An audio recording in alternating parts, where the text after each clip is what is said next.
according to Buddhism and the believer and tradition, when you read sutra and all that, you have to put on incense, flower, and bow to the sutra first and thank all the Buddhas and Bodhisattva in 10 directions, all respectfully, before you read it, okay? And then you cover the sutra also with silk or, beautiful cloth, and I just make it more popular, more easy, simple. And I apologize to all the Buddha. I say if I done something wrong, according to the tradition, my heart is full of respect. It's just that I cannot always do that. So please, all the sin, whatever I've done wrong, is all on me. At least other people, they hear the names of the Buddha, according to the sutta, they will get benefit. Yes. At that time, the Buddha was preaching about the benefit of the 5 precepts for the whole great assembly. Probably he was giving initiation, and then doing that. So he said about the 5 precepts, and the benefit of keeping it. Number 1, do not kill. Do not harm other people or not harm other beings. If you keep it, then you will have the benefit of having a long life and healthy life. Yes. And number 2, do not steal. Do not take things as is not given to you. If you keep this precept, then you will have the merit of being born rich, and noble. And then nobody ever steal your things. Yes. Number 3, do not commit illicit sex. If you keep it, then heaven and earth will respect you very much, and your body will be beautiful. You'll be born beautiful. Of course, right now, if you are not beautiful already, then you keep this precept. Next life, if you keep this 5 precepts, next life you will be born as human again, with all this, but not having to be born in hell or vicious animals or suffering any kind. Understand? Keeping the 5 precepts, you will not go to heaven. It's just the 5 precepts alone, and you will not go to heaven, or lower heaven. But at least you will be born a human. Okay, healthy, rich, and have no problem. Healthy and having power, position, whatever, Okay. And number 4, do not tell lie, but tell the truth. If you keep it, that you will have the merit of a lot of respect from everybody on the planet, everyone you met. And whatever you say, people would believe you. Number 5, do not take intoxicants like alcohol and drug and all that. If you keep this precept, the merit you get is intelligence. Yes. Okay. So every cause have a consequence. So he was preaching about the 5 precepts. Why you have to keep it? Probably initiation, must have to keep the 5 precepts. And the Buddha always praised 5 kind of charity, 5 kinds of offering. Yes, which gives the offerer immense merit. Life after life, not just one life. Okay. What is the 5? Number 1, the first one is if you make offering or charity to someone who came from far away. The person who came from far away means he is really in need. Even if he has money, he will not know where to buy food yet. He don't know where the restaurant is. He doesn't know where to get the water, etc. So if you make offering to these people, or give something, necessity to these people from far away, stranger to your village, that's number 1. Good merit, immense merit. That's the topmost. One of the 5 topmost. And then number 2, if you give offering to the person, to people who are going away, going far away, yeah, making lunchbox or dry food for the road, yeah, because if the person going away is just as vulnerable as the person who came from far away, he will not know where to stay on the road. If you give him like blanket, some dry food, something for the road, then would be very meritorious. Of course, nah? This is really needy, yeah. Not just the poor people only, yeah, but whoever really needs it, yes. One time I gave some charity, and some like $200,000 to some of the house burning in some area. And that area is not very poor area. So some of the Vietnamese people, not the initiate, Vietnamese people who came to the LA center asked me, why you don't give money to the poor? You give money to those rich people. I said their house is burned. Even if maybe they don't have anything, it's even worse than the poor. Because the poor people, they're more used to it, how to survive, and they used to it having less. But the rich people will be really vulnerable when the house is burned down and they have nothing in their hand. Yeah, and their children will be thirsty just the same as the poor people. In emergency, I help only emergency. I don't help the poor or I don't help the rich. I help people who need. Yeah, so that's what it is, okay? Yeah. At that time, could be that they don't need, but we just bring, in case anybody need, can use, you see? Yeah, because when the house burnt, all they can do is just run out. Maybe they don't have time to take their wallet, their credit card, nothing. Understand? Yes. And until next day, until they can visit their bank. And then they have to prove their identity first, which is all burnt. You see what I mean? Until all this sort out, they need help. Yeah, it's just for emergency. I'm not staying there and giving them money every day or mineral water all day. No, it's not. Just when they really most need it. And then they will help themselves afterward when they are less confused and, settle down and oriented themselves. What to do, where to go. Yeah, okay. That's it. So number three, that if you offer for the sick people, make offering to the sick people, yes. Because sick people, maybe they're so helpless, even if they're rich people, but they don't always, some people cannot help themselves when they're sick. And suddenly they have a stroke and then they just lay there, they couldn't walk, they couldn't do anything. And if you at that time know it and bring their water, bring what they need to them, to their bed, or visit them in the hospital, because even if they're rich, but doesn't mean they have family, doesn't mean people like or visit them. So if you visit them, you help them when they are incapable, that is good. That's number three. Number four, of course, you give food to the hungry. And the person just now hungry and you give food to him. That is good. That's excellent. And number five is the best. Is giving the truth teaching to people who would want it. Yes. Not just anyone, of course, yeah? People who want it.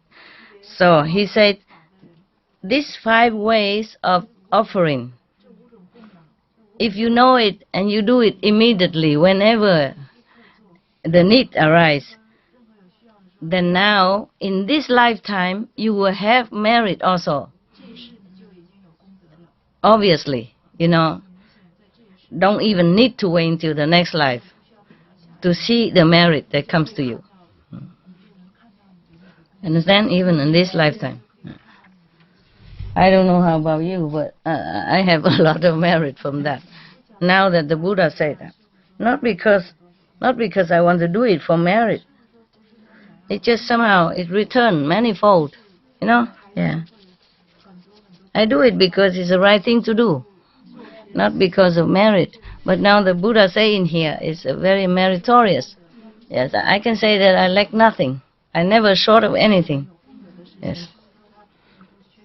Even if I don't have, sometimes if I don't have a driver next to me, or Just even if I couldn't park the car, somebody would come along and park the car for me. If I don't know where the ticket counter, somebody would come and tell me, here, I will show you. I walk with you. Yeah, thing like that, you know.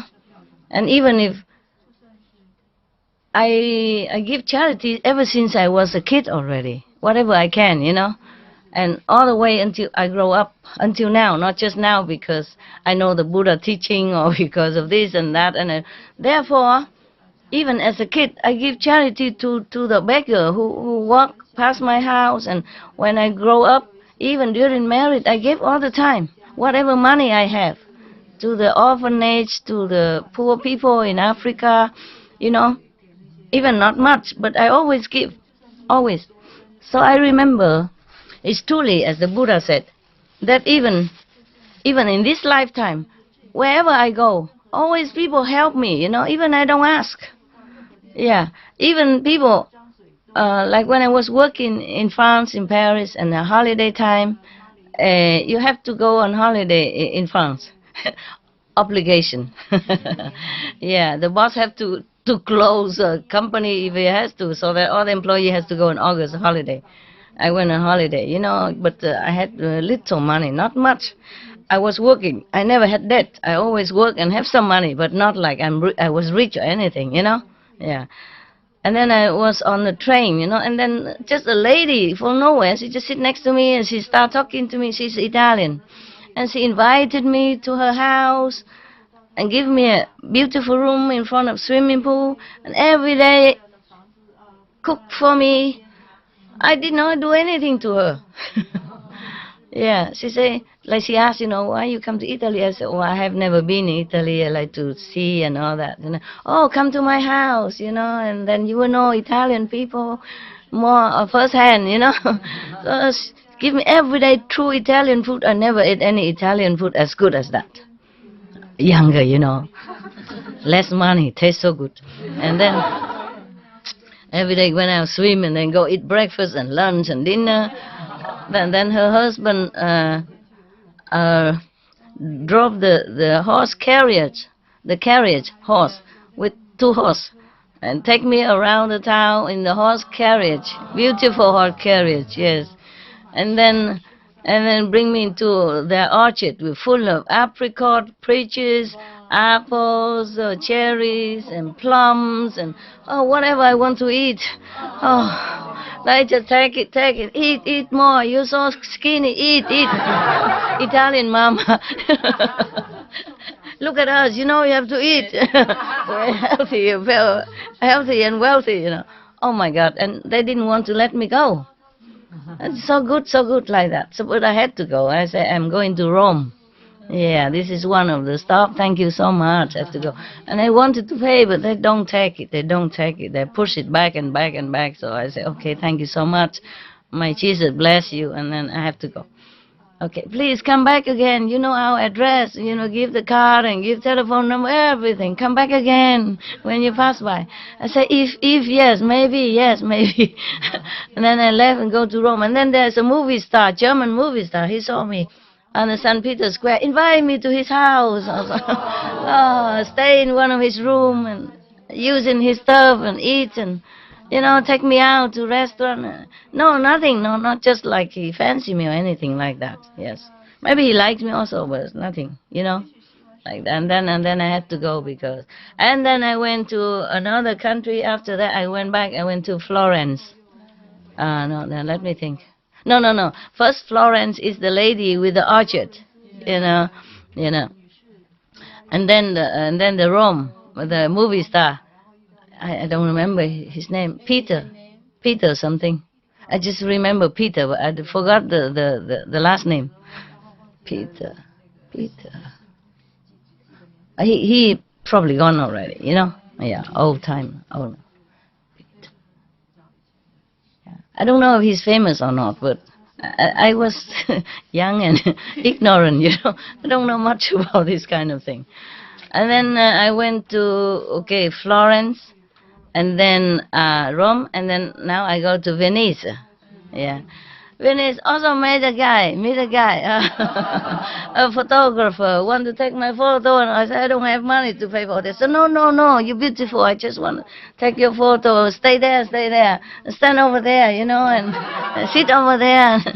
And he invites me to his hotel, and then give me this and that, a lot of love, yeah. I cannot tell you everything, it's too much. Even I told you, in India, many people want to take me home to make offering. It's so funny. And want to marry me to her son, remember? Yeah, remember I told you? Yeah. And even Dalai Lama was so kind to me. He always gave me medicine whenever he saw me. Even if he was busy, like in America, he saw me in New York. No, not near New York, somewhere near New York. Or New York somewhere. And then he said to me, wait here, I'm going to give you my medicine. Again, not just in Himalaya, but in America. He remembered me. He said, wait here, I give you medicine. This medicine you don't think is just cheap or like vitamin or anything you can buy at the counter. No. This is a homemade Tibetan traditional medicine, and very expensive, because it's comprised of not only herbals, but also many of the precious stone substance, powder, lapis lazulis, and I don't know, I can't remember, but the long list of precious gold and substance like that, combined together. And even his brother, the brother of the Dalai Lama, must buy if he wanted. And he gave me for free. Yeah, not just in Himalaya only, in New York. And I give him nothing much.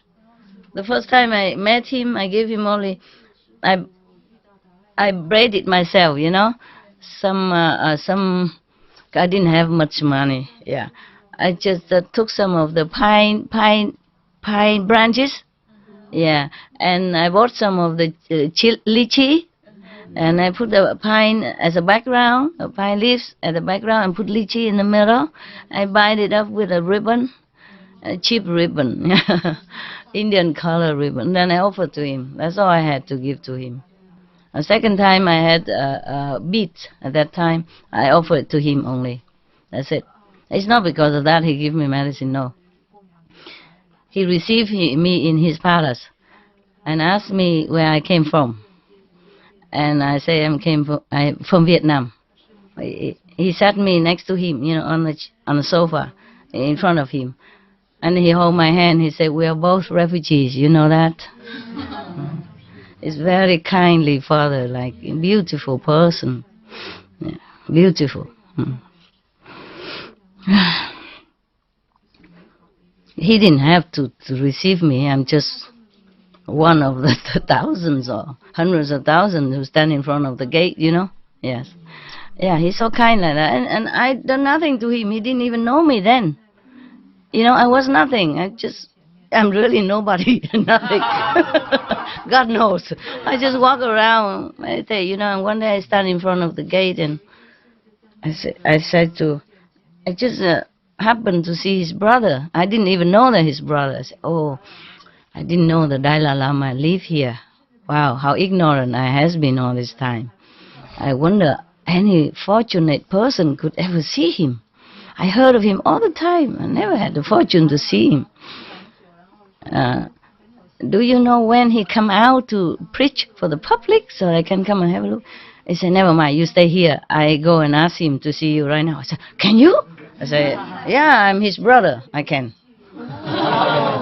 Just like that, yeah. And I did nothing to them at that time, just a poor mendicant, just wearing simple sadhu robe.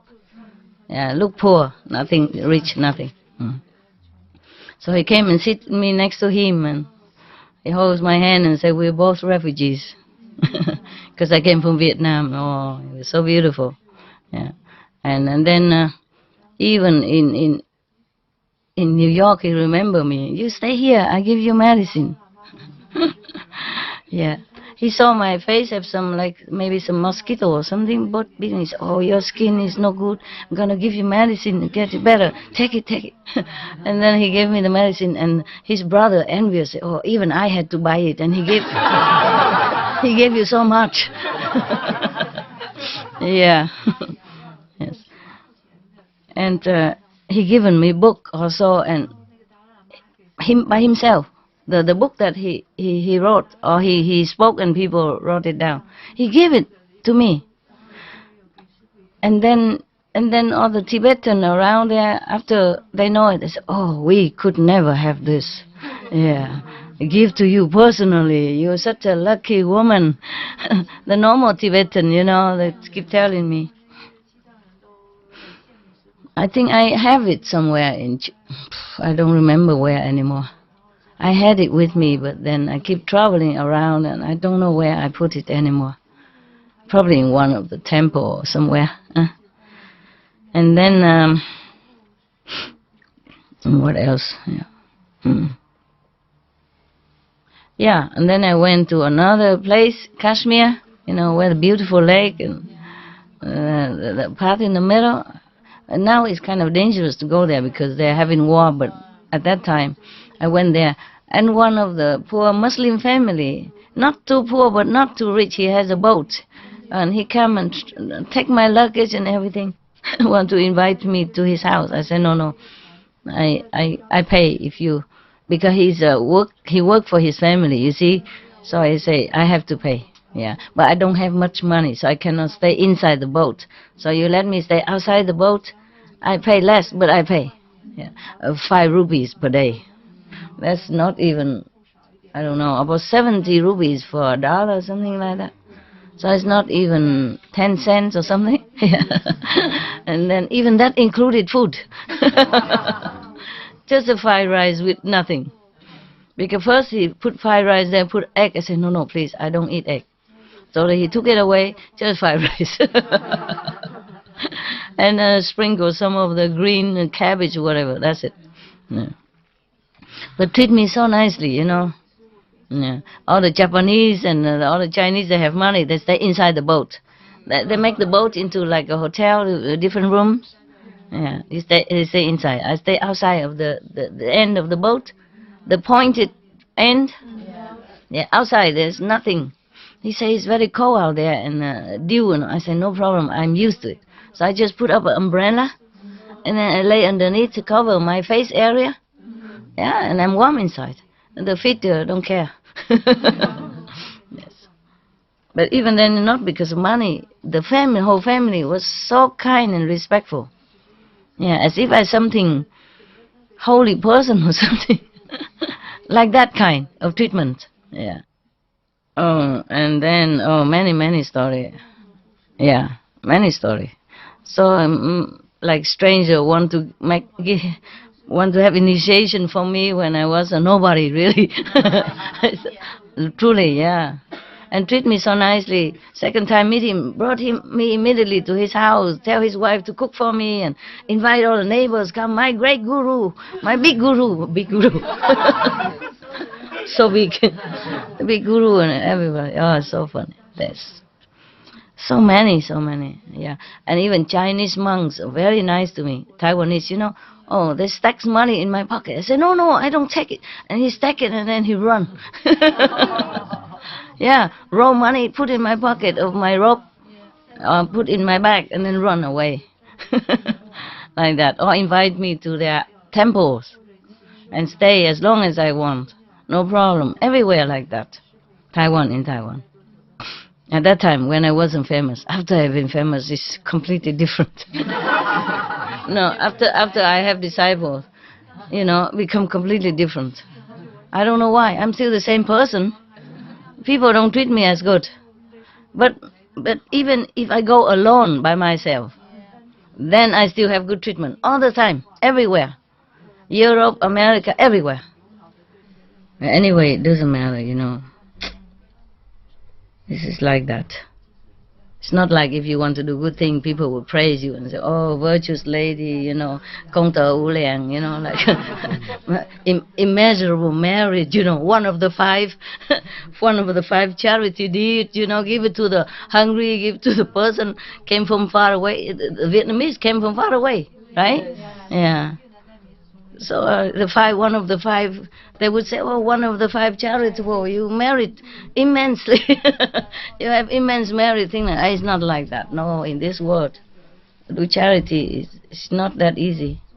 And sometimes some organization don't take my money. Maybe a few $100,000 is too little or something. I don't know. But I don't have few millions to give at that time. I give what I had, according to the time. Maybe too little, or I don't know. But little, 200,000 can help a lot of people, Yeah, in a refugee camp in some third country, they can live for maybe at least some weeks, no? Mm. Some years, probably. Huh? Some years, a refugee camp, Or buy some milk for their babies, napkin, whatever, It cannot be useless, a few $100,000, no, huh? Even little, but everybody little, everybody. I can't just help the whole thing. I'm not, I don't know, I'm not like limitless jewelry owner or something, no. Just help what I can, huh? I don't know why I tell you all this. What was it before? Hmm? Huh? 5 points, 5 ways of the best 5 ways of offering. Yeah, the best of the 5 is spreading the Dharma. Tell the teaching to the persons who needs it, who wants it. Yeah. Yeah. Okay. Oh, because of that, I told you that just for your example. That from my own example, I know that happened. I know that really works because of all that I did since I was a child until now. And that's why I have never lacked anything. Even when I was a young and poor student, still people take me in their house and give me food and drink and treat me so kindly. Understand? I was really nobody. I wasn't humble. I just really was. Nobody. I was nobody. My Lord, I was really nobody. I didn't even know that I was nobody. I was nobody to know even I was nobody. Understand? Never come to my mind.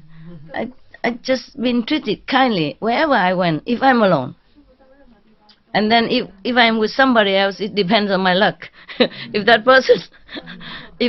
person is bringing me luck, or at least don't take away my luck, or at least don't have such a heavy karma that it will shade over all my luck for temporary. You know what I mean? Yeah. Then some people do bring you luck. Some people take your luck. Some people cause trouble. It's true. You have to share half of the karma, whoever next to you. So it is truly, if you do charity work, truly it comes back to you. Okay, so we go back to the five charity, 5 best offering. Yeah, that give you immense merit, even in this lifetime. Yeah. I don't have to repeat, no? I repeat again. Okay, summary. Number 1, giving necessary things to the people who came from far away. Number 2, giving necessities for the people who are going far away. Number 3, giving to necessity for sick people. Number 4, give food to the person who are just very hungry. Yeah. That included these